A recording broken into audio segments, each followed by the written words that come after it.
की क्लास में हम देखेंगे कि जो फिरोज शाह तुगलक है उसकी मृत्यु है वो किस प्रकार से हुई, उसकी हत्या हुई या साधारण मृत्यु हुई। तो आज की क्लास में हम वो देखेंगे। तो चलिए स्टार्ट करते हैं। एफएसटी की मृत्यु यानी कि फिरोज शाह तुगलक की मृत्यु। तो देखो, उल्लेखनीय है कि एफएसटी के जीवन काल में उसके 2 पुत्रों की मृत्यु हो चुकी थी। बताया जाता है ऐसा है कि जो फिरोज शाह तुगलक था उसके जीवन काल में उसके 2 पुत्रों की मृत्यु हो गई, यानी कि पिता से पहले पुत्र है वो टपक पड़े। ठीक है, अब देखो, और एफएसटी की मृत्यु कब हुई? 1388 में। 1388 ईस्वी में है वो फिरोज शाह तुगलक की मृत्यु हुई थी। ये हुई थी भाई नॉर्मली हुई थी, किसी ने हत्या नहीं की बल्कि साधारण मौत हुई थी। ठीक है, साधारण मृत्यु हुई थी इसकी। वरना तो हम इतिहास में देख रहे हैं कि एक शासक दूसरे की हत्या करके फिर शासक बन रहा है।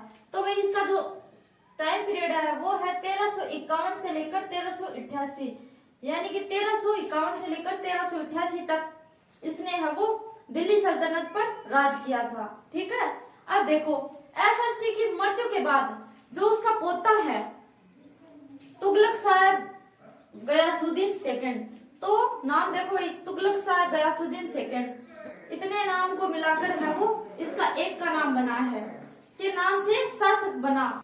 तो वही फिरोज शाह तुगलक की मृत्यु के बाद में दिल्ली को है वो फिरोज शाह तुगलक जैसा योग्य कुशल शासक नहीं मिल पाया। हालांकि शासक बने उसके बाद में उसका पोता बना, और जो लास्ट शासक था वो था नसीरुद्दीन मोहम्मद। तो शासक तो बने लेकिन वो फिरोज शाह तुगलक की तरह नहीं थे। जो शासन व्यवस्था थी उसको अच्छे से सुचारू रूप से है वो नहीं चला पाए, और दिल्ली पर इतने समय तक लंबे समय तक टिक नहीं पाए जितने लंबे समय तक फिरोज शाह तुगलक ने 1351 से लेकर 88 तक राज किया था। तो इससे क्या हुआ कि जो छोटे छोटे प्रांत के शासक थे उन्होंने खुद को है वो स्वतंत्र घोषित कर लिया, जिनमें थे पंजाब के, राजस्थान के और गुजरात के शासक। ठीक है, तो अब देखो, हालांकि अंतिम जो मुगल सम्राट था वो था नसीरुद्दीन मोहम्मद, और इसने लंबे समय तक शासन किया था। ठीक है, तो अंतिम कौन है हमारा? नसीरुद्दीन मोहम्मद।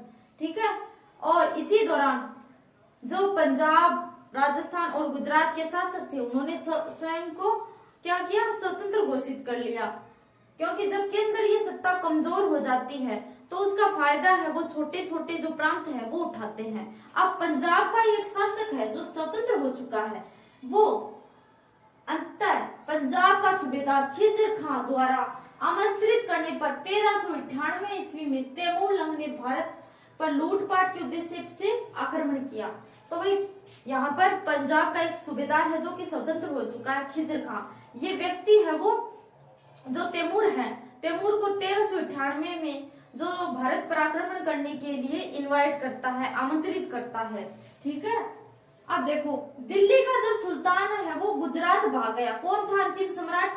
जब तैमूर ने 1398 में आक्रमण किया तो उस समय दिल्ली का सम्राट कौन था? नसीरुद्दीन मोहम्मद। नसीरुद्दीन मोहम्मद ये है अंतिम व्यक्ति जो कि दिल्ली का, जो तुगलक वंश का है वो सुल्तान है। तुगलक वंश का अंतिम सुल्तान कौन है? नसीरुद्दीन मोहम्मद। तो इसके वक्त क्या हुआ कि 1398 में तैमूर ने भारत पर आक्रमण किया और दिल्ली को लूटा। तो ये क्या हुआ कि ये भाई गुजरात भाग गया।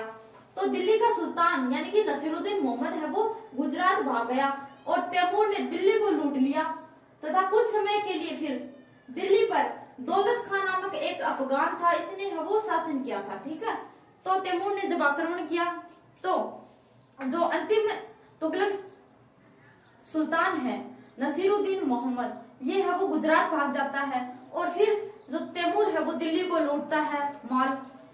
फिर जो यहाँ का जो दौलत खान नामक एक अफगान शासक था जिसने है वो दिल्ली पर कुछ समय के लिए शासन किया था। ठीक है, 1413 ईस्वी में जो प्राकृतिक कारणों से है वो नसीरुद्दीन की मृत्यु हो जाती है और तुगलक वंश की यहाँ पर समाप्ति हो जाती है। तो 1414 ईस्वी में तैमूर की है वो, तैमूर नहीं तो 1414 ईस्वी में जो नसीरुद्दीन मोहम्मद है अंतिम तुगलक सम्राट नसीरुद्दीन मोहम्मद की यहाँ पर मृत्यु हो जाती है और तुगलक वंश की इसके साथ ही समाप्ति हो जाती है।